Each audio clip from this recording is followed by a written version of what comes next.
بسم اللہ الرحمن الرحیم نحمدہ ونصلی علی رسول الکریم۔ حضرت حسین رضی اللہ تعالیٰ عنہ کا حضرت صلی اللہ علیہ وسلم کو خواب میں دیکھنا۔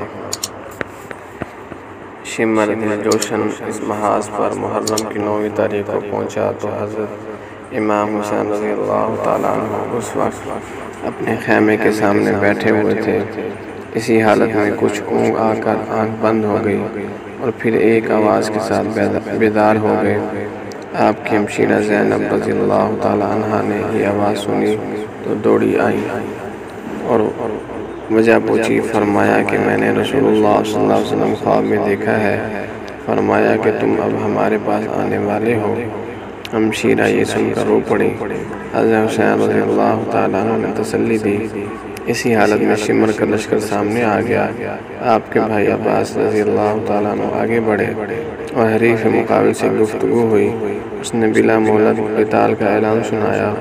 عباس رضی اللہ تعالیٰ عنہ نے آ کر حضرت حسین رضی اللہ تعالیٰ عنہ کو اطلاع دی۔ حضرت حسین رضی اللہ تعالیٰ عنہ فرمایا کہ ان سے کہو کہ آج کی رات قتال ملتوی کر دیں تاکہ میں آج کی رات میں وصیت اور نماز، دعا اور استغفار کر سکوں۔ شمر اور عمر بن سعد نے ان لوگوں سے مشورہ کرنے کے بعد مہلت دے دی اور واپس ہو گئے۔ حضرت حسین رضی اللہ تعالیٰ عنہ نے اپنے اہل بیت اور اصحاب کو جمع کر کے ایک خطبہ دیا جس میں فرمایا، میں اللہ تعالیٰ کا شکر ادا کرتا ہوں، راحت میں بھی اور مصیبت میں بھی۔ یا اللہ، میں آپ کا شکر ادا کرتا ہوں، آپ نے ہمیں شرافت نبوت سے نوازا اور ہمیں کان اور آنکھ اور دل دیے جن سے ہم آپ کی آیات سمجھیں، اور ہمیں آپ نے قرآن سکھایا، دین کی سمجھ عطا فرمائی۔ ہمیں آپ اپنے شکر گزار بندوں میں داخل فرما لیجئے۔ اس کے بعد فرمایا کہ میرے علم میں آج کسی شخص کے ساتھی ایسے وفا شعار نیکوکار نہیں ہے جیسے میرے ساتھی، اور کسی کے اہل بیت میرے اہل بیت سے زیادہ ثابت قدم نظر آتے ہیں۔ آپ لوگوں کو اللہ تعالیٰ میری طرف سے جزائے خیر عطا فرمائے۔ میں سمجھتا ہوں کہ کل ہمارا آخری دن ہے۔ میں آپ سب کو خوشی سے اجازت دیتا ہوں، سب اس رات کی تاریکی میں متفرق ہو جاؤیں اور جہاں پناہ ملے چلے جاؤ، اور میرے اہل بیت میں سے ایک ایک کا ہاتھ پکڑو اور مختلف علاقوں میں پھیل جاؤ، کیونکہ دشمن میرا طلبگار ہے، وہ مجھے پائے گا، دوسروں کی طرف التفات نہ کرے گا۔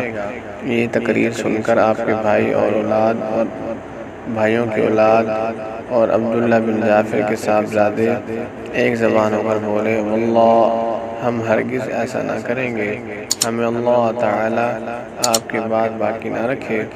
پھر بنو عقیل کو خطاب کر کے فرمایا کہ تمہارے ایک بزرگ مسلم بن عقیل شہید ہو چکے ہیں، وہی کافی ہیں، تم سب واپس جاؤ، میں تمہیں خوشی سے اجازت دیتا ہوں۔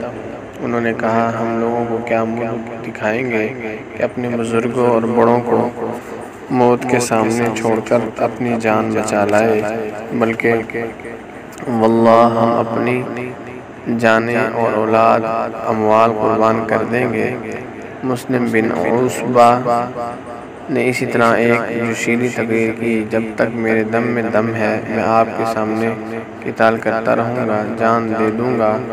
آپ کی ہمشیرہ حضرت زینب بے قرار ہو کر رونے لگی تو آپ نے تسلی دی اور وصیت فرمائی، میری بہن، میں تمہیں خدا کی قسم دیتا ہوں، میری شہادت پر تم کپڑے نہ پھاڑنا یا سینہ کوبی وغیرہ ہرگز نہ کرنا، آواز سے رونے چلانے سے بچنا۔ یہ وصیت فرما کر باہر آگے اور اپنے اصحاب کو جمع کر تمام شب تہجد اور دعا و استغفار میں مشغول رہے۔ یہ عاشوراء کی رات تھی۔ صبح کو یوم عاشوراء روز جمعہ اور ایک روایت کے موافق روز شنبہ تھا۔ صبح کی نماز سے فارغ ہوتے ہی عمر بن سعد لشکر لے کر سامنے آ گیا۔ حضرت حسین رضی اللہ تعالیٰ عنہ کے ساتھ اس وقت کل 72 اصحاب تھے، 32 سوار اور 40 پیادہ۔ آپ نے بھی مقابلے کے لیے اپنے اصحاب کی صف بندی فرمائی۔ اللہ تعالیٰ آپ کی قربانی کو قبول فرمائے۔